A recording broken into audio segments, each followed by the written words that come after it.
हम लोग कल बात कर रहे थे कि प्राकृतिक विधि सिद्धांत, इसका अगर ऐतिहासिक तरीके से अध्ययन किया जाए, यानी अध्ययन का तरीका यह हम ऐतिहासिक अपना लें, लेकिन विधि सिद्धांत जिसका अध्ययन करना है हमें, वह प्राकृतिक विधि सिद्धांत। तो हम ये पाएंगे कि प्राकृतिक विधि सिद्धांत का विकास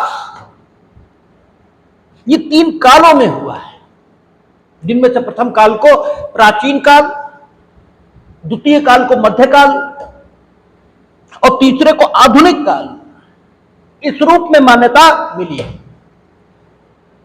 और इस ऐतिहासिक पद्धति का इस्तेमाल जब हम करेंगे तो अंतर भी दिखाई देगा। प्राचीन काल और मध्यकाल, इनमें प्राकृतिक विधि सिद्धांत आदर्श के तौर पर इस्तेमाल हुआ है, ये कसौटी के तौर पर इस्तेमाल हुआ है, ये जानने के लिए कि राज्य की विधि ये उचित तौर पर विधि मानी जा सकती है या नहीं, यानी राज्य की विधि की वैधानिकता, इसको निर्धारित करने के लिए प्राकृतिक विधि सिद्धांत इसका उपयोग हुआ है। प्राचीन अध्ययनों में और मध्यकाल में जो अध्ययन हुए, उन्होंने प्राकृतिक विधि को एक आदर्श के तौर पर इस्तेमाल किया है, यह जानने के लिए कि राज्य की विधि समुचित रूप से बनी है या नहीं, यानी राज्य की विधि की वैधानिकता यह प्राकृतिक विधि से अनुकूलता पर आधारित रही है। इन कालों में हमने कहा था यूनिवर्सली किसी भी विधिशास्त्री के समक्ष 3 सवाल हैं और इन 3 सवालों का उसे उत्तर देना है। विधि क्या है, वह अपनी विधि मान्यता कहां से प्राप्त करती है, उसका पालन लोग क्यों करते हैं, विधि क्या है, यानी स्रोत क्या है विधि का। और यहां विधि शब्द जो बोला जा रहा है वो राज्य की विधि के बारे में बोला जा रहा है, यानी जिसे सकारात्मक विधि यह भी कहा जाता है, जिसे परिवर्तनशील विधि यह भी कहा जाता है। परिवर्तनशील क्यों?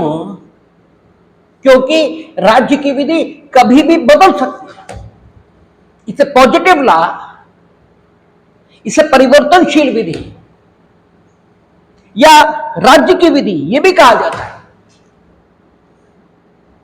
तो मौलिक तौर पर किसी भी विचारक के समक्ष जो समस्या है कि विधि आखिर क्या है, और विधि यहां राज्य की विधि, ये इससे मतलब है वो अपनी वैधानिकता कहां से प्राप्त कर रहे हैं, यानी जो भी विधि बताई जाती है उसे वैध क्यों माना जा रहा है, उसका पालन लोग क्यों कर रहे हैं। क्योंकि केवल डर, इससे तो पालन नहीं होता। अगर केवल डर इससे पालन होता तो बड़े बड़े आंदोलन आपको देखने को नहीं मिलते। लोग कहते हैं नहीं मानेंगे, जो चाहो कर लो, ठीक है, इसका मतलब बल से अनुपालन नहीं निश्चित हो सकता। आप जिस बात का अनुपालन चाहते हैं उसमें कोई अभिप्रेरक तत्व होना चाहिए, तब लोग आपकी बात मानेंगे। आप ताकत के आधार पर अपने किरदार को इतना बड़ा नहीं कर सकते कि लोग आपको मान्यता दें। हां, आप अपने त्याग, बलिदान और अपने गुणों से अपने को इतना बड़ा बना सकते हैं कि आपके सामने बड़े बड़े खड़े होने में ठीक है, थोड़ा संकोच ये अनुभव करें। एक संत हड्डियों का ढांचा होता है, शायद ठीक से धक्का दे दिया जाए तो उसके प्राण संकट में आ जाएंगे, लेकिन वो कुछ कहता है और बड़े बड़े उसकी बात यूं ही मान लेते हैं, और पुलिस डंडा चलाती है और लोग संघर्ष करते हैं। इसका मतलब यह हुआ कि बात में जब तक अभिप्रेरक तत्व तो नहीं होगा तब तक लोग नहीं मानेंगे। दोनों बातों का मतलब होता है कौन कह रहा है और क्या कह रहा है। अगर त्यागी पुरुष या त्यागी मनुष्य कुछ कह रहा है और उसकी बात भी ठीक है तो सर्वाधिक प्रभाव दिखाई देगा। बात ठीक है, ठीक आदमी नहीं कह रहा तो थोड़ा कम प्रभाव दिखाई देगा, और ठीक आदमी कह रहा है लेकिन ठीक बात नहीं कह रहा तो केवल समाज के मूर्ख टाइप के लोग उसका अनुगमन करेंगे। लेकिन बात भी गलत कहता है, आदमी भी गलत है, तो फिर कोई उसका अनुगमन नहीं करेगा। और ऐसा व्यक्ति अगर ताकत से लागू भी कराएगा अपनी बात को तो बात लागू नहीं हो पाएगी। वही बात है, यही तीन समस्याएं हैं। विधि क्या है? विधि, यहां पर हम राज्य की विधि, उससे अभिप्राय है मेरा। कानून आखिर क्या है? ये कानून के तौर पर मान्य कैसे हो जाता है, और कानून का पालन लोग क्यों करते हैं? 80% समाज कानून का ऐसे ही पालन शुरू कर देता है। लोग अपने मां बाप की नहीं मानते, लेकिन 80% लोग कानून के पास होते ही कानून के अनुपालन का बंधन ये अनुभव करना शुरू कर देते हैं। क्यों है ऐसा? इस पर अध्ययन हुआ है, और जो विचारकों ने इस पर अध्ययन किया है तो प्राकृतिक विधि, इसको मानने वाले लोग, इन्होंने ये पाया है कि जो कानून के तौर पर, अर्थात जिसे उन्होंने, प्राकृतिक विधि विचारकों ने परिवर्तनशील विधि कहा है या सकारात्मक विधि कहा है या राज्य की विधि कहा है, ये तीनों नाम उस कानून के लिए उपयोग हुए हैं प्राकृतिक विधि विचारधारा में, जो तथ्य के तौर पर आप समाज में मौजूद देखते हैं और जिसके उदाहरण आईपीसी, कॉन्ट्रैक्ट, कॉन्स्टिट्यूशन, टीपीए आदि आदि के रूप में दिए जा सकते। तो इन प्राकृतिक विधि विचारकों ने यह पाया है कि वो कानून जो कानून के तौर पर समाज में मौजूद है, ये इसलिए लोग अनुपालित करते हैं कि इस कानून में कुछ ऐसे सिद्धांत हैं जिनके अनुपालन से लोगों में शांति और प्रसन्नता ये कायम होती है। और बस इन सिद्धांतों को ही उन्होंने प्राकृतिक विधि ये कहा है, इन सिद्धांतों को कहा है। यही वो सिद्धांत हैं जिन्हें प्राकृतिक विधि कहेंगे। और इस रूप में प्राकृतिक विधि राज्य की विधि की विधि मान्यता का आधार बन गई है। राज्य की विधि अर्थात परिवर्तनशील विधि, सकारात्मक विधि, राज्य की विधि, ये जो नाम आएंगे, या तथ्य के तौर पर मौजूद विधि, ये जो नाम आएंगे, इनकी वैधानिकता को सुनिश्चित करने का आधार प्राकृतिक विधि बन गई। और इसीलिए प्राकृतिक विधि को हमने विधि सिद्धांत कहा है, लीगल थ्योरी कहा है। क्यों? सिद्धांत वो है जो ये बता सकता है कि जो कुछ है वो क्यों है, कानून कानून क्यों है, ये प्राकृतिक विधि बता सकती है। इसलिए प्राकृतिक विधि सिद्धांत है, वो थ्योरी है, ठीक है, अवधारणा नहीं है, वो कॉन्सेप्ट नहीं है, वो कॉन्सेप्ट से डिफर है। और जीएम सेठना, जब हम लोग डेफिनेशंस देख रहे थे तो जीएम सेठना ने संश्लेषणात्मक परिभाषा ये की है जूरिस्प्रूडेंस की, और उन्होंने इसमें ऐतिहासिक, समाजशास्त्रीय, विश्लेषणात्मक किसी भी तरीके का इस्तेमाल करके विधिक सिद्धांतों और अवधारणाओं यानी कॉन्सेप्ट और थ्योरी दोनों को अध्ययन किया जाना यह स्वीकार किया है। इस रूप में उन्होंने संश्लेषणात्मक परिभाषा दी है। आपने देखा था संश्लेषणात्मक परिभाषाएं थी, किसने किसने दी थी? एलन ने, जीएम सेटना ने और जेरोम हॉल ने ये दी थी। तो इस रूप में हम जब देखते हैं तो प्राकृतिक विधि एक सिद्धांत बनकर सामने आती है और प्राकृतिक विधि ये बताती है कि जो कुछ है विधि के तौर पर समाज में, अर्थात पॉजिटिव लॉ के तौर पर समाज में, वो क्यों पॉजिटिव लॉ है, लोग उसका पालन क्यों कर रहे हैं, उसकी वैधानिकता आखिर समाज में स्वीकार क्यों है। और प्राचीन अध्ययन और मध्यकाल दोनों में उन्होंने ये पाया है कि जो राज्य की विधि, जो परिवर्तनशील विधि, सकारात्मक विधि इन नामों से पुकारी जाती है, वो इसलिए वैध मानी गई है क्योंकि वह प्राकृतिक विधि के अनुकूल है। इसलिए यह कहा जाता है कि प्राचीन अध्ययन और मध्यकालीन जो अध्ययन है प्राकृतिक विधि सिद्धांत के बारे में, वे प्राकृतिक विधि को एक आदर्श के तौर पर स्थापित करते हैं, जो कि प्राकृतिक विधि की विधिमान्यता इसके आधार के तौर पर समाज के सामने प्रस्तुत होती है। बस यहीं से आधुनिक अध्ययनों का मार्ग खुल जाता है। यहां से एक सवाल पैदा होता है जो प्राकृतिक विधि सिद्धांत के संबंध में आधुनिक अध्ययन का मार्ग यह खोल देता है। और वो सवाल क्या है? वो सवाल है कि ठीक जो परिवर्तनशील विधि, राज्य की विधि, पॉजिटिव लॉ इन नामों से पुकारी जाने वाली विधि है, यदि अपनी विधि मान्यता को प्राप्त करना चाहती है तो उसे प्राकृतिक विधि यानी उन सिद्धांतों के अनुकूल होना होगा। प्राकृतिक विधि का अर्थ तो यही हुआ ना, जो मानव की मूल वृत्तियों के समान है। और मानव की मूल वृत्तियां 3 हैं। हमने आपसे कहा था कि 3 मूल वृत्तियां हैं, ठीक है। एक, आप अपना संरक्षण चाहते हैं। एक, ईश्वर ने आपको जिन विशिष्ट ध्येयों की आपूर्ति हेतु समाज में भेजा है उन विशिष्ट ध्येयों को आप आपूर्ति करना चाहते हैं। तीसरा, आप में सत्य जानने की इच्छा है। और ये 3 मूल वृत्तियां आपकी संतुष्ट हो जाएं तो आप शांति और प्रसन्नता इसका अनुभव करते हैं। और शांति और प्रसन्नता यही अभीष्ट है, यही लक्ष्य है। तो प्राकृतिक विधि सिद्धांत इसके अनुकूल अगर राज्य की विधि नहीं है, अर्थात वह अपने उन सिद्धांतों को समाहित नहीं करती जो मनुष्य की मूल वृत्तियों को संतुष्ट करके उसे शांति और प्रसन्नता का अनुभव कराती हैं, तो फिर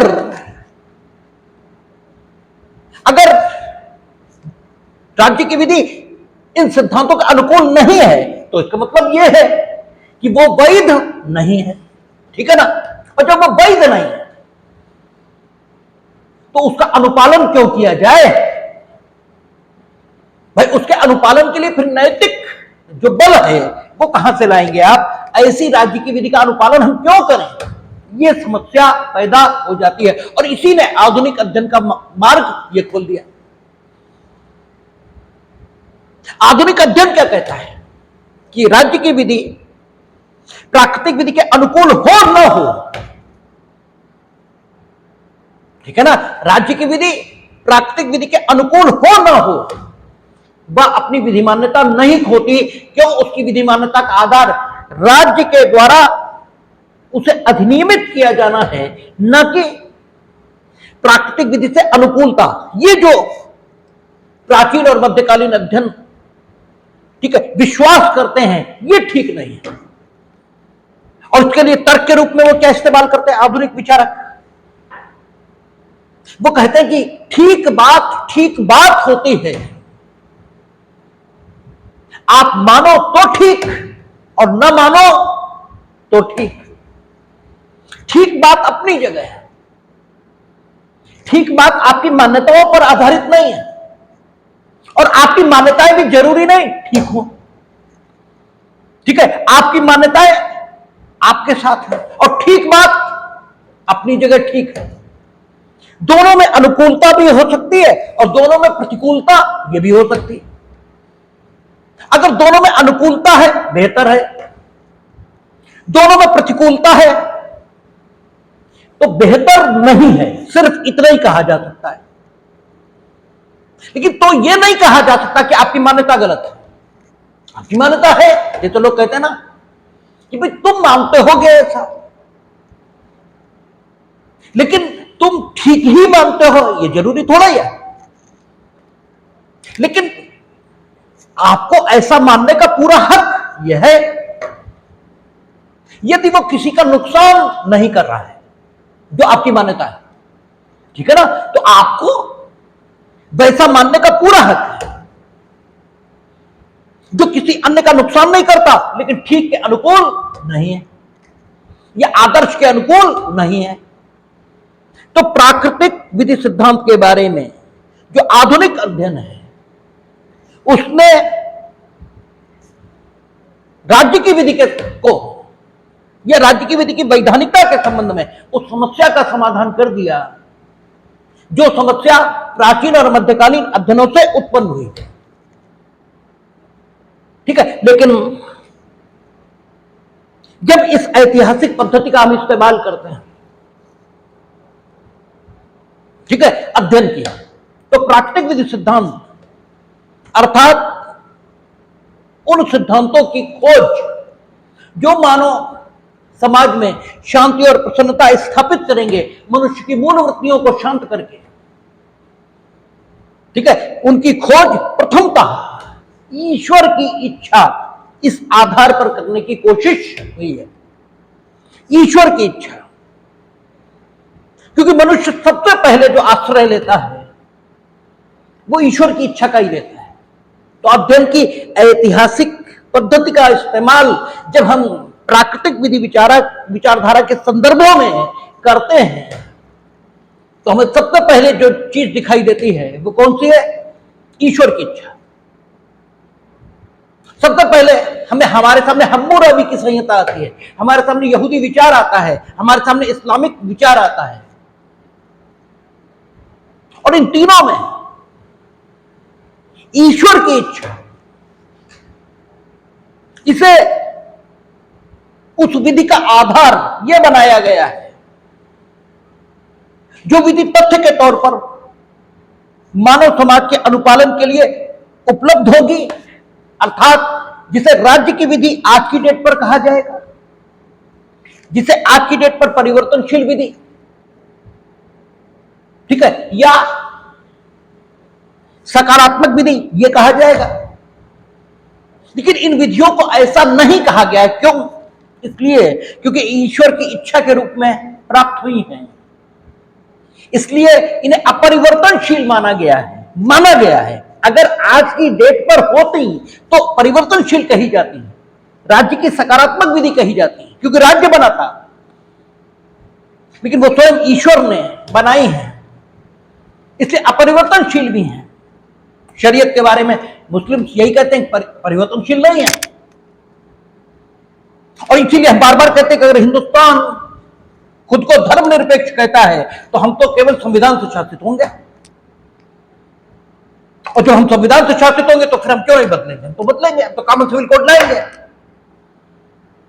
भैया तो कहिए आप कि हम धर्मनिरपेक्ष नहीं है, या तो ये कहिए, अर्थात हमारे लिए संविधान सर्वोच्च नहीं है, या तो ये कहिए।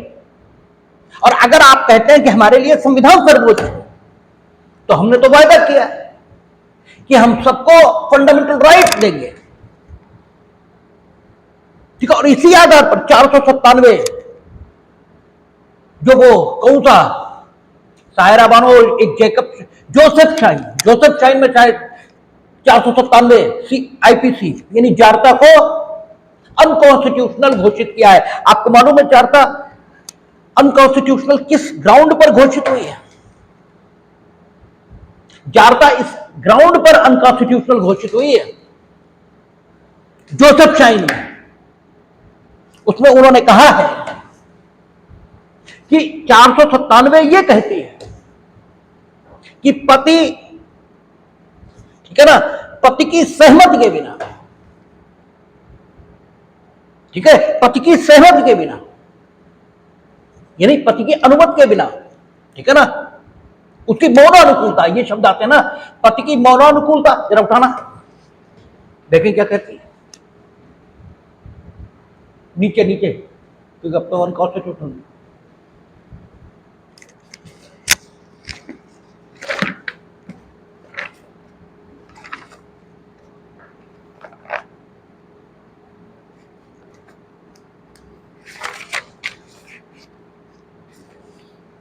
कहती है कि जो कोई ऐसे व्यक्ति के साथ जो कि किसी अन्य पुरुष की पत्नी है और जिसका अन्य पुरुष की पत्नी होना वह जानता है या विश्वास करने का कारण रखता है, उस पुरुष की सम्मति या मौन अनुकूलता के बिना, यानी पति की सम्मति या मौन अनुकूलता, इसके बिना अगर किसी, ठीक है, ऐसी स्त्री से जो उसकी पत्नी है कोई सेक्सुअल इंटरकोर्स करेगा, then he will commit the offence of adultery. Court का कहना यही है कि आज के युग में जब हम ये कह रहे हैं कि राज्य, धर्म, जाति, लिंग, इसके आधार पर कोई भेदभाव अपने नागरिकों में नहीं करें, उस दशा में जब हम इस धारा को पढ़ते हैं तो इसका अर्थान्वयन ऐसे भी हो सकता है कि पति की सहमति से या पति की जानकारी में अगर उसकी पत्नी से कोई इस प्रकार का संबंध स्थापित करता है तो कोई अपराध नहीं है। पति की मौनानुकूलता या उसकी सहमति के बिना स्थापित करे तो अपराध है, और पत्नी को आपने दोषी नहीं माना, केवल उस व्यक्ति को दोषी माना, और आपने खुद कहा कि यह पति के विरुद्ध अपराध है। आपने यह कहा, जो सेक्शन की हिस्ट्री है वो यह बताती कि पति के विरुद्ध अपराध है। तो जब पति के विरुद्ध अपराध है तो फिर हमें यह सोचना पड़ेगा कि क्यों अपराध है पत्नी के विरुद्ध।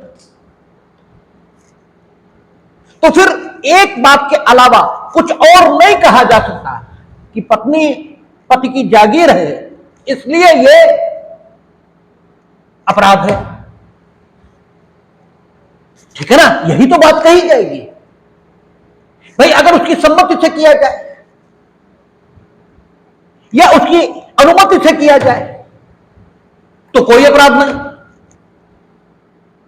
सब, या तो आप ये कहिए कि किया जाएगा अपराध है, चाहे सम्मति हो या ना हो, तब हम ये मान लेंगे कि ये मैट्रिमोनियल ऑफेंस है, ये विवाह की पवित्रता के विरुद्ध अपराध माना गया है, फिर तो हम ये मानेंगे। आप ये कहो कि कोई दूसरे की पत्नी के साथ अगर इस प्रकार का संबंध रखेगा तो वो अपराध है, चाहे पति की सम्मति हो या न हो। तो हम ये मानेंगे कि विवाह की पवित्रता, इसको समाज में बनाए रखने के लिए आपने सचे इनेक्ट किया है, ठीक है। लेकिन आप तो ये कह रहे हो कि पति सम्मत है तो कोई अपराध नहीं, पति असम्मत है तो अपराध है। इसका मतलब यह हुआ कि पति के खिलाफ अपराध आपने माना है, विवाह की पवित्रता को सुनिश्चित करने के लिए नहीं, बल्कि पत्नी पर पति की श्रेष्ठता यह स्थापित करने के लिए आपने यह अपराध घोषित किया है, और इसलिए यह अनुच्छेद 15 के खिलाफ है। This is the explanation forwarded by the supreme court in case of Joseph shine, ठीक है। शायद जोसेफ शाइन यही है संभवतः। देखिए, हमें केस लास्ट के नाम नहीं याद रहते हैं, क्यों? हमें एग्जाम नहीं देना है, वो आपको देना है, हमें तर्क याद रहता है, ठीक है, कि what was the argument forwarded by the supreme court. तो सवाल यह है कि जब हम प्राकृतिक विधि सिद्धांत इसका ऐतिहासिक अध्ययन करना शुरू करते हैं तो हमें जो सबसे पहली चीज दिखाई देती है वो ये है कि राज्य की विधि की विधिमान्यता के लिए ईश्वर की इच्छा इसका आधार लिया गया। ठीक है, और यह घोषित किया गया है कि ईश्वर की इच्छा जो कि दो रूपों में सामने आ रही है। एक, वह स्वयं अपने द्वारा कुछ व्यक्तियों को चुनकर, जैसे मोसेस और हजरत मोहम्मद, इनको बताई गई है। और दूसरा, ईश्वर ने स्वयं हम्मुराबी के समान किसी को अधिकृत करके भेजा है, उसके द्वारा घोषित की गई है। और इस रूप में क्योंकि वह विधि स्वयं ईश्वर द्वारा निर्मित है, इसलिए उसे राज्य की विधि नहीं कहा जा सकता। लेकिन अगर वो विधि आज की डेट पर हो तो उसे राज्य से मान्यता लेनी होगी। और अगर वह हिंदुस्तान जैसे राज्य में होगी जहां आप संविधान को सर्वोच्च बताते हैं और नेशन को सेकुलर बताते हैं, तो वहां मुस्लिम महिलाओं के मूल अधिकारों का हनन करने वाली शरीयत लागू कैसे हो सकती है? या तो आप कहिए कि सेकुलर हम नहीं हैं, ठीक है, हम सेकुलर नहीं हैं, या तो आप ये कहिए। और अगर आप ये कहते हैं कि हम सेकुलर हैं, ठीक है, तो जो कुछ फंडामेंटल राइट के अगेंस्ट है वो सब कुछ खत्म होगा। ठीक है ना? जोसेफ चाइन में 497 इसलिए खत्म की ना, क्योंकि जो उसका ट्रू एक्सप्लेनेशन आ रहा है वो पत्नी को पति का, ठीक है, पति की जागीर ये घोषित कर रहा है। और यही तो द्रौपदी का सवाल है कि पत्नी वस्तु है या व्यक्ति। ठीक, अगर वो व्यक्ति है तो दांव पर लग कैसे सकती है? क्योंकि फिर तो वो व्यक्ति है, उसकी अपनी सम्मति है, आप कैसे लगा देंगे? और क्या वो संपत्ति है? ठीक है, तभी संपत्ति दांव पर लगती है। भाई उसका बेसिक सवाल तो भीष्म पितामह और धृतराष्ट्र से यही है। भाई राजा है धृतराष्ट्र, न्यायाधीश है तत्कालीन समय में, उसका बेसिक सवाल ही यही है कि हम दांव पर लगी कैसे सकते हैं? इन्होंने लगाया होगा, तो जो इनका है ही नहीं वो ये कैसे दांव पर लगा देंगे? और धृतराष्ट्र अन्याय कर रहा है, इसीलिए वो अन्याय करने वाला कहा गया है। वो इस बेसिक सवाल का जवाब ही नहीं दे रहा। भाई इस बेसिक सवाल का जवाब दीजिए। तो ये जो शरीयत का कानून है या यहूदी विधि विचार में जो ओल्ड टेस्टामेंट या तोरा के तौर पर प्राप्त कानून है, ये स्वयं ईश्वर द्वारा अपनी इच्छा से मानव समाज को दिया गया है।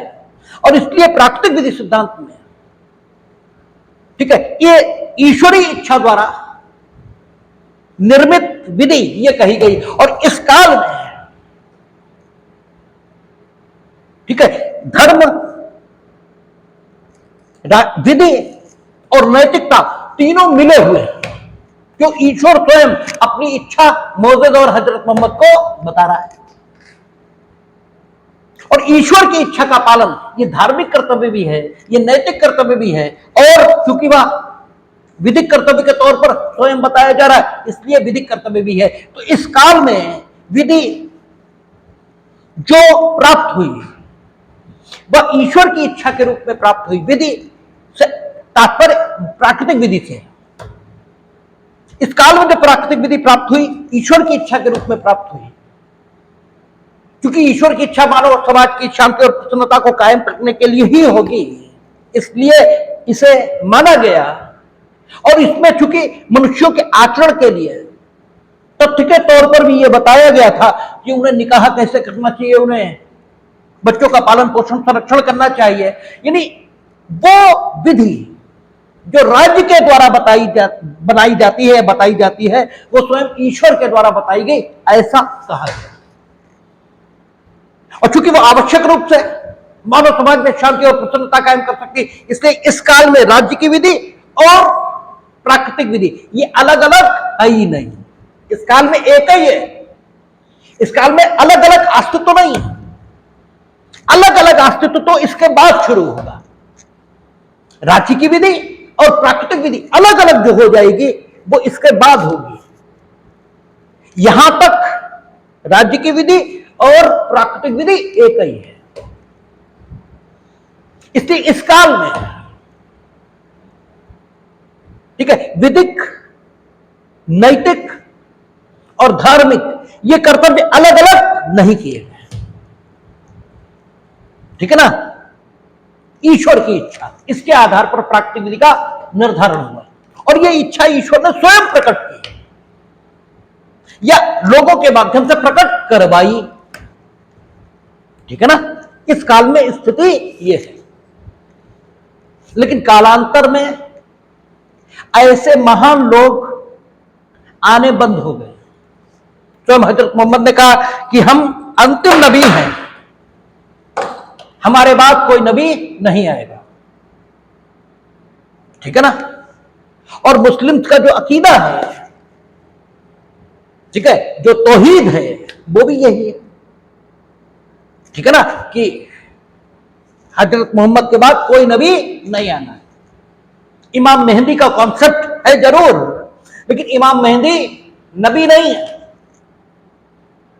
ठीक है, ईश्वर मैसेंजर ऑफ गॉड नहीं है। हमारे यहां कल के अवतार का कॉन्सेप्ट है, क्या इमाम मेहंदी का कॉन्सेप्ट है, ठीक है ना। तो अब ऐसे लोग नहीं आएंगे जिनसे ईश्वर स्वयं बात करे, ठीक है ना। लेकिन प्राकृतिक विधि आदर्श के रूप में तो हमें चाहिए, ठीक है। तो अगला काल आया, अगला काल आया, ठीक है। इस काल के बाद का काल आया और इस काल के बाद के काल में क्या माना गया कि ईश्वर की इच्छा जरूरी नहीं है ईश्वर के द्वारा स्वयं बताई जाए, जरूरी नहीं है कि ईश्वर अपनी ओर से किसी को अधिकृत करके मानव समाज में भेजे हम्मुराबी की तरह और फिर वो ईश्वर की इच्छा के अनुरूप शासन चलाए, यह आवश्यक नहीं है। बल्कि मनुष्य में विवेक का तत्व मौजूद है जो ईश्वरीय तत्व है। ईश्वर प्रत्येक में निवास कर रहा है। विवेक के माध्यम से आप जो कुछ तय करेंगे वो सब कुछ ईश्वर ही तय कर रहा है, जो आपके अंदर बैठा है, ऐसा माना जा सकता है,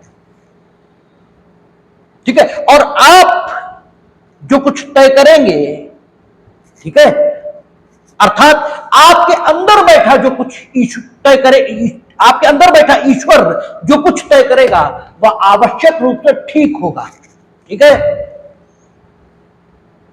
और जो कुछ ठीक होगा वही करने योग्य होगा, और जो कुछ करने योग्य होगा अगर वो होगा तो न्याय हुआ यह कहा जाएगा, ठीक है। तो आप अंतर्दर्शन के प्रकाश में न्याय कर सकते हैं, अर्थात ठीक क्या है इसे खोज सकते हैं और वो ठीक वास्तविकता के तौर पर प्रकट कैसे हो यह भी देख सकते हैं, ठीक है। ये एक उक्ति, ये एक युक्ति, और आज की भाषा में कहें तो जुगाड़, ये एक जुगाड़ ढूंढी गई, ठीक है ना, सेकंड फेज में। और इस ट्रिक का, इस जुगाड़ का, इस युक्ति का इस्तेमाल किया है किसने किसने? हेराक्लिटस ने, सोफिस्टस ने, सुकरात, प्लेटो और अरस्तु ने। और इसी ट्रिक का इस्तेमाल रोम में भी हुआ है। स्टोइक विचार के लोगों ने उसका इस्तेमाल किया। जेनो, ठीक है, सिसरो, थॉमस एक्विनस और ऑगस्टाइन, ये भी इसी टेक्निक का इस्तेमाल करेंगे। दो डेवलपमेंट शुरू हो जाएंगे, एक रोम में और एक यूनान में। रोम में समता प्राकृतिक विधि के विकास का आधार बनेगी, और रोम में न्याय, ठीक है। अर्थात रोम में लोग यह सोचेंगे कि समता स्थापित किए बिना मानव समाज शांत और प्रसन्न नहीं हो सकता। ठीक है, तो समता स्थापित करने वाले जो राज्य के कानून हैं वे बनाए जाएं तो मनुष्य शांत और प्रसन्न हो जाएगा और आवश्यक रूप से प्राकृतिक विधि के अनुरूप राज्य की विधि बन जाएगी। वहां ऐसा क्यों सोचा जाएगा? इसलिए कि वहां स्त्रियों की दशा बहुत खराब, गुलामी का कॉन्सेप्ट है, वहां खेतिहर मजदूरों की दशा बहुत खराब है। तो समानता प्राकृतिक विधि के विकास का आधार बनेगी और यहां न्याय, ठीक है ना, न्याय यानी जो होना चाहिए, जो ठीक है। और पिछली प्राकृतिक विधि उससे इस काल की प्राकृतिक विधि डिफर हो जाएगी, यद्यपि दोनों ईश्वरीय इच्छा पर आधारित है, लेकिन पिछले काल की जो प्राकृतिक विधि ईश्वर की इच्छा के आधार पर सामने आई वह ईश्वर की इच्छा निरंकुश है। हालांकि ईश्वर की इच्छा के साथ निरंकुश जैसे शब्दों का प्रयोग नहीं करना चाहिए, क्योंकि निरंकुश थोड़ा निगेटिव शब्द है, लेकिन मेरी वोकैबुलरी इतनी समृद्ध नहीं है कि हम इस संदर्भ में समुचित शब्द ढूंढ सकें। इसकी मजबूरी है मेरे सामने। इस काल की जो ईश्वरीय इच्छा है ये कुछ निरंकुश है, अर्थात इसके औचित्य को बताया नहीं जा सकता। लेकिन अब जो हम लोग अध्ययन शुरू कर रहे हैं, हेराक्लिटस, प्लेटो, अरस्तु और सुकरात, सोफिस्टस, इस काल में जो ईश्वर की इच्छा आएगी वो अंतर्दर्शन के प्रकाश में यानी विवेक के माध्यम से ढूंढी जाएगी और उसके ढूंढने का आधार न्याय होगा। हेराक्लिटस ने जो अपना सिद्धांत दिया है प्राकृतिक विधि सिद्धांत के संबंध में, उसे हेलेनिस्टिक प्रिंसिपल यह कहा गया है। ठीक है, हेलेनिस्टिक प्रिंसिपल क्या कहता है? हेलेनिस्टिक प्रिंसिपल यह कहता है कि अगर आप, ठीक है, क्या करेंगे, दूसरों से इस प्रकार से संबंधित हो जाएंगे कि व्यवस्था बन जाए, ठीक है, तो समाज में न्याय अपने आप हो जाएगा। ठीक है, व्यवस्था ये न्याय को जन्म दे देगी।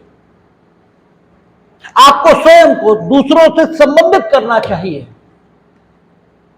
इस प्रकार की व्यवस्था बनी रहे, इस प्रकार आपको दूसरों से अपना संबंध स्थापित करना चाहिए।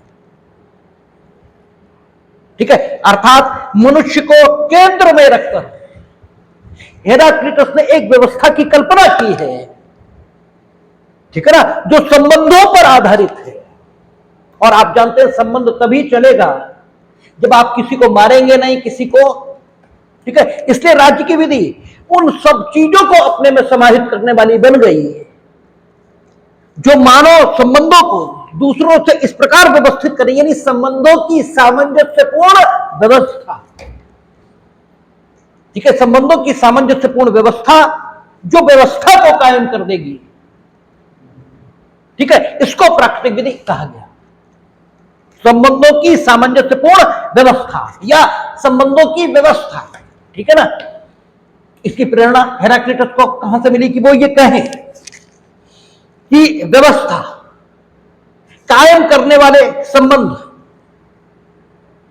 ठीक है, व्यवस्था कायम करने वाले संबंध, इनको निर्मित करने के लिए अगर राज्य कोई कानून बनाता है तो वह कानून प्राकृतिक विधि के अनुकूल होगा। इसकी प्रेरणा हेराक्लिटस को कहां से मिली? इसकी प्रेरणा उन्हें प्राकृतिक घटनाओं से मिली। हेराक्लिटस ने कहा, उन्होंने अध्ययन किया है कि प्रकृति यानी नेचर क्या है। उन्होंने नेचर के बारे में कहा है कि नेचर पदार्थ नहीं है। उन्होंने कहा जल, जंगल, जमीन ये नेचर नहीं है, ये तो पदार्थ है। इनके बीच जो संबंध पाया जा रहा है वो है नेचर, वो है प्रकृति। आप एक को खत्म करें, दूसरा ऑटोमेटिकली खत्म हो जाएगा। तीनों परस्पर अंतर संबंधित है और इस अंतर संबंध को सुरक्षित रखना ही प्रकृति का संरक्षण है। ठीक है, इस संबंध को सुरक्षित रखिए, इस संबंध के विरोध में कुछ न करिए। ऐसा न करिए कि जंगल को काटिए, जल खुद खत्म हो जाएगा अगर आपने काटा। आपका कृत्य उस संबंध के विरुद्ध है। जो संबंध तीनों को परस्पर संबंधित किए हुए एक व्यवस्था बनाए हुए है, ठीक है ना, और बस इस व्यवस्था को ही प्रकृति कहा है, जो इन तीनों के मध्य स्थापित संबंध पर आधारित है। ठीक है ना, इसके मतलब संबंधों की व्यवस्था या फिर व्यवस्था जो कि अंतर संबंधों पर आधारित है, इसी को प्रकृति कहा जाता है। और जब इस तर्क वाक्य की व्याख्या मनुष्य के संबंध में हुई तो फिर बात यही है कि मनुष्य को दूसरों से इस प्रकार अंतर संबंधित होना चाहिए कि व्यवस्था बन जाए। ठीक है ना, मनुष्य, तो इसका मतलब प्राकृतिक विधि का निर्देश क्या आया? प्राकृतिक विधि का निर्देश आया कि मनुष्य का दूसरों से संबंध इस प्रकार निर्मित होना चाहिए कि व्यवस्था बनी रहे। इसका मतलब राज्य की विधि के लिए अपेक्षित क्या हो गया कि राज्य की विधि ऐसे बनाए राज्य कि मनुष्य के जो परस्पर संबंध व्यवस्था बनाए रखने के लिए जरूरी है, उन संबंधों को कोई नुकसान न हो। अर्थात चोरी के अगेंस्ट राज्य कानून बनाए, एक का दूसरे, ठीक है, एक का दूसरे की हत्या न करने के संबंध में कानून बनाए जाएं, यानी मनुष्य की मूल वृत्तियों को संतुष्ट करने वाले कानून बनाए जाएं। ऐसे कानून बनाए जाएं जो विवाह को मान्यता दें, क्योंकि वह विशिष्ट ध्येय को पूरा करने में सहायक होगा। ठीक है, वो विशिष्ट ध्येय जो लेकर मनुष्य पैदा हुआ है, मनुष्य में जो सच्चाई जानने की उत्कंठा है, उसको संतुष्ट करेगा। और इस रूप में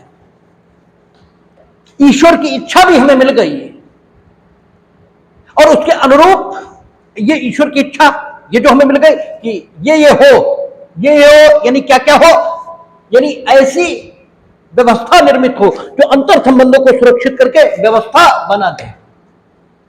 ये प्राकृतिक विधि भी मिल गई है और इसके अनुकूल राज्य की विधि हमारे द्वारा बनाई जा सकती है। और यह जाना जा सकता है कि राज्य की विधि जो पहले से मौजूद है, जो पूर्व के लोगों ने बनाई है, क्या वो ठीक है या नहीं। तो जो पहले हमें ईश्वरीय इच्छा मिली थी वह निरंकुश थी। अब जो ईश्वरीय इच्छा मिली है वो ईश्वरीय इच्छा है किंतु तर्क संगत है। ठीक है, ये दोनों जगह हमें ईश्वर की इच्छा मिल रही है। ऐतिहासिक तौर पर जब हम देखते हैं, हिस्टोरिकल पद्धति है, तो इस ईश्वरीय इच्छा के अनुकूल जो विधान हुआ है उसके लिए नोमोस शब्द का प्रयोग हुआ है। नोमोस, ठीक है, उसे नोमोस कहा गया है। जो इस ईश्वरीय इच्छा के अनुकूल राज्य की विधि, उसे नोमोस कहा है। और ईश्वरीय इच्छा या प्राकृतिक विधि को लॉगस या, ठीक है, लॉगस कहा है। और इस काल की जो विशेषता है वो ये है कि पहले की जो ईश्वरीय इच्छा है वो अज्ञेय नियति पर आधारित है। अज्ञेय नियति, अज्ञेय माने जिसे हम जान नहीं सकते, वो अज्ञेय नियति पर आधारित, क्योंकि हजरत मोहम्मद बता रहे हैं, यद्यपि वे, ठीक है, सत्यनिष्ठ व्यक्ति हैं, हम उनकी बात पर विश्वास कर सकते हैं। ठीक है ना, मोहम्मद सत्यनिष्ठ व्यक्ति है, हम उसकी बात पर विश्वास कर सकते हैं। हम्मुराबी सत्यनिष्ठ व्यक्ति है, हम उसकी बात पर विश्वास करते हैं। लेकिन फिर भी कहा तो यही जाएगा कि अभी तक जो ईश्वरीय इच्छा थी वो अज्ञेय नियति पर थी और अब उस नियति पर है जो जानी जा सकती है, यानी अंतर्दर्शन के प्रकाश में युक्ति के माध्यम से वह ईश्वरीय इच्छा प्राप्त हो रही। ये इन दोनों कालों के बीच ईश्वरीय इच्छा का अंतर है। अब यहां से एक बात निकल आई कि युक्ति के माध्यम से ईश्वर की इच्छा को ढूंढा जा सकता है, जाना जा सकता है। ठीक है, और युक्ति के माध्यम से ईश्वर की इच्छा को जानना यह केवल धार्मिक लोगों के लिए संभव नहीं है, बल्कि उन लोगों के लिए भी संभव है जो सांसारिक, यहां से धर्म को दर्शन से अलग करने का ठीक है, जो प्रोसेस है वो शुरू हो गया और सुकरात, प्लेटो और अरस्तु, सोफिस्टस ये आने लगे। ठीक है, क्योंकि एक बात निकल आई कि धार्मिक होना जरूरी नहीं है, अर्थात धार्मिक कर्तव्य, नैतिक कर्तव्य और विधिक कर्तव्य को अलग अलग करने की प्रक्रिया यहीं से शुरू हो जाएगी। कल हम लोग शेष बात करेंगे, आगे बात करेंगे, देखेंगे।